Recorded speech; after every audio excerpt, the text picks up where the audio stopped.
Selamat datang di channel Ye Chen Ping Mania. Selamat Hari Raya Idul Fitri bagi yang merayakan, mohon maaf lahir dan batin. Terima kasih pada Tuan Rahim Awang dan Tuan Moh Ridwan yang sudah berlangganan di channel Ye Chen Ping Mania. Semoga dilancarkan rezekinya dan diberikan umur panjang yang penuh keberkahan. Terima kasih kepada semuanya yang sudah like dan subscribe, semoga selalu diberikan kesehatan dan kesuksesan. Naga tak terkalahkan bab 7362 sampai bab 7363. Ye Chen telah menganut keyakinan untuk menerima segala sesuatu sebagaimana adanya, jadi apapun yang diminta Gu Qiui, dia akan mematuhinya, dan tidak ada hal lain yang penting. Saat dia melangkah ke panggung, staf di lokasi sudah sepenuhnya siap. Saat Ye Chen yang tinggi muncul dengan pakaian pembunuhnya, dia langsung menarik perhatian banyak anggota staf. Tidak jelas apakah itu ilusi atau apakah Ye Chen benar-benar memancarkan aura seorang ksatria heroik kuno, tetapi ketika semua orang melihatnya dalam pakaian ini, rasanya seolah-olah keagungan seorang pahlawan legendaris dari zaman kuno tiba-tiba terwujud. Kesan ini bukan hanya karena kostum Ye Chen yang benar-benar pas, tetapi juga karena ciri khas gaya berjalannya, setiap gerak-geriknya membuatnya menonjol. Dengan kata lain, Ye Chen sendiri adalah seorang kultivator yang luar biasa kuat, sangat berbeda dari para aktor laga yang gerakannya dangkal. Ini adalah sensasi yang hanya bisa dipahami orang ketika mereka melihatnya secara langsung. Untuk mencegah kebocoran, sebelum latihan lagu ini, staf telah menyiapkan earphone nirkabel khusus untuk ketiga penampil. Kemudian, seorang koordinator panggung melangkah maju dan berkata, ketika Nona Gu menyelesaikan lagu kedua hingga terakhirnya, kami akan memutar beberapa menit rekaman di balik layar.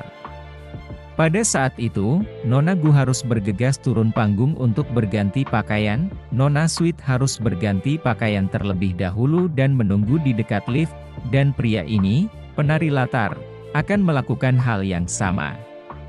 Ye Chen mengangguk dan bertanya pada Gu Qiui, apakah beberapa menit cukup untuk berganti pakaian? Ya. Gu Qiui tersenyum dan berkata, pakaian untuk lagu kedua hingga terakhirku akan cukup sederhana. Setelah aku meninggalkan panggung, aku akan mengenakan kostum untuk lagu terakhir, mengubah beberapa detail, dan aku akan siap untuk kembali. Pada saat itu, alunan musik tradisional Tiongkok mulai dimainkan melalui ERPC. Sutradara panggung di lokasi berkata kepada Ye Chen, Tuan, Anda dapat naik panggung bersama Nona Gu sekarang. Kami akan memandu Anda melalui gerakan-gerakan tertentu melalui ERPC. Baiklah. Tanpa ragu, Ye Chen berdiri di belakang Gu Qiui, yang memegang pedang panjang, dan bersama-sama mereka melangkah ke lift. Saat lift naik ke panggung, Gu Qiui meraih tangannya dan membimbingnya ke tengah panggung.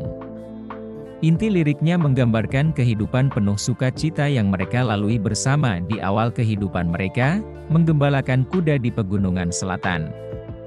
Kemudian, Ye Chen mendengar suara di telinganya berkata, silakan maju satu langkah, penari latar, ke titik A dan berimprovisasi. Mengangkat matanya, Ye Chen melihat seberkas cahaya diproyeksikan ke lantai panggung, menandai huruf A, B, C, dan D. Karena dia diperintahkan untuk pergi ke titik A, dia mengikuti arahannya. Dengan itu, dia melangkah maju beberapa langkah ke titik A dan mulai melakukan teknik pedang yang telah dia kuasai sendiri. Pada latihan terakhir, Ye Chen hanya menggunakan tongkat pendakian dan beberapa kali perubahan kostum dasar. Namun dia telah menampilkan permainan pedang yang menakjubkan yang membuat semua orang terkagum. Hari ini, mengenakan pakaian kuno lengkap dengan pedang panjang yang sangat realistis di tangan, teknik pedangnya yang mengalir dipadukan dengan rambut panjangnya membuatnya tampak seolah-olah dia baru saja keluar dari novel seni bela diri, benar-benar memukau. Secara kebetulan, lirik yang dinyanyikan Gu Qiui saat itu menggambarkannya sebagai wanita, yang menemaninya setiap hari di pegunungan untuk berlatih ilmu pedang. Hatinya dipenuhi dengan kepuasan dan kekaguman. Saat Ye Chen berimprovisasi di depan, dia bernyanyi lembut di belakangnya dengan ekspresi tergila-gila. sangat cocok dengan suasana hati yang digambarkan dalam lagu tersebut. Pada saat itu, suara sutradara panggung terdengar lagi melalui lubang suara Ye Chen, penari cadangan, harap diperhatikan, kita akan memasuki bagian kedua. Hentikan gerakan Anda dan lihat layar lebar. Terima kasih masih menyimak channel Ye Chen Pink Mania. Ye Chen menghentikan latihan pedangnya dan menoleh ke layar besar di belakangnya. Layar besar itu memutar rangkaian CGI yang sangat realistis yang menggambarkan seorang tiran yang melancarkan perang, menghancurkan rakyat, meninggalkan sungai darah dan ladang-ladang yang dipenuhi mayat dimanapun ia pergi. Lirik Gu Qiuyi beralih menyanyikan tentang dunia yang kacau, dan Ye Chen tidak mau tinggal diam. Perintah lain datang melalui alat pendengar Ye Chen, penari latar, mohon sampaikan salam perpisahan yang lembut kepada tokoh utama wanita. Begitu kata-kata itu terucap, Gu Qiuyi berjalan mendekati Ye Chen dan melemparkan dirinya ke pelukannya. Mengikuti isyarat itu, Ye Chen menjatuhkan pedang panjang itu ke tanah dan dengan lembut mengangkat wajah Gu Qiuyi dengan kedua tangan. Pada saat itu, Gu Qiuyi masih bernyanyi, liriknya mengungkapkan keengganannya untuk membiarkan kekasihnya pergi, kerinduannya untuk hidup menyendiri bersamanya di pegunungan liar ini. Sambil menunjuk ke layar yang memperlihatkan masa yang menderita, Ye Chen dengan lembut mendorong Gu Qiuyi menjauh, lalu mengambil pedang panjang dari tanah dan berjalan mundur dengan tegas. Gu Qiuyi mengejarnya dari belakang, melingkarkan lengannya di pinggangnya, liriknya masih memohon padanya untuk tetap tinggal. Namun Ye Chen hanya bisa merentangkan tangannya dan melangkah maju. Mengikuti arahan, ia mendekati layar besar, di mana adegan telah beralih ke medan perang. Sang tiran secara pribadi memimpin serangan, menyaksikan dengan gembira saat massa dibantai berbondong-bondong. Pada saat itu, sekelompok penari profesional naik ke panggung, dipimpin oleh tentara musuh, dengan sang tiran berdiri dengan arogan di belakang mereka. Mengikuti perintah, Ye Chen menyerbu ke depan, menebas prajurit musuh satu demi satu. Lalu, nada lagunya tiba-tiba berubah. Tawana yang naik panggung untuk bernyanyi. Lirik lagu ini dirancang untuk mendorong cerita ke depan, tanpa pengulangan segmen sebelumnya. Sejak Tawana mulai bernyanyi, liriknya beralih ke perjuangan Ye Chen dalam pertempuran dan harapan semua orang yang diletakkan padanya. Ye Chen terus melakukan adegan pertarungan dengan para penari sampai dia membunuh mereka semua, hanya menyisakan tiran panik yang berdiri di hadapannya. Sang tiran, yang sekarang telah kehilangan keganasan dan haus darahnya sebelumnya, tampak gemetar ketakutan. Dia berlutut di tanah, memohon pada Ye Chen, mungkin menawarkan kekayaan dan kecantikan yang tak terbatas sebagai imbalan atas belas kasihan.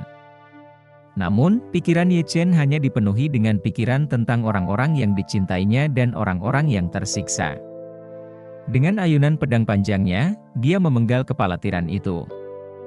Setelah membunuh sang tiran, pemandangan di layar di belakangnya berubah dari medan perang yang dipenuhi mayat menjadi ladang gandum yang bergelombang, deretan pohon yang rindang, dan hutan harum yang dipenuhi kicauan burung. Masyarakat bekerja dengan damai di ladang, anak-anak berlarian dan bermain riang di antara mereka, beberapa bahkan menerbangkan layang-layang berbentuk burung layang-layang. Mengikuti instruksi, Ye Chen berbalik dan perlahan berjalan dari layar kembali ke tengah panggung. Tawana sudah menunggu di sana. Sesuai petunjuk, Ye Chen harus berinteraksi dengan hangat dengan Tawana. Diliputi kegembiraan, Tawana melompat ke pelukannya dengan sukacita yang tak terkendali, memeluknya erat-erat. Dia menempelkan tubuhnya yang besar ke Ye Chen tanpa sedikit pun niat untuk melonggarkan cengkeramannya, sambil berpikir, lirik di sini tentang kekasihku yang kembali hidup-hidup, dan aku seharusnya sangat gembira, jadi aku akan menampilkan kegembiraan dan kegembiraan itu sepenuhnya. Semakin erat aku memeluknya, semakin pas. Karena dipeluknya begitu erat, Ye Chen merasa sedikit gelisah. Namun mengingat efek panggungnya, dia tidak memikirkannya. Namun, Tawana merasa sedikit menyesal. Ye Chen mengenakan topeng tebal yang bahkan tidak memperlihatkan mulutnya, kalau tidak, pikirnya, Mencondongkan tubuh untuk menciumnya saat itu juga akan menjadi hal yang sempurna, bukan? Bersambung.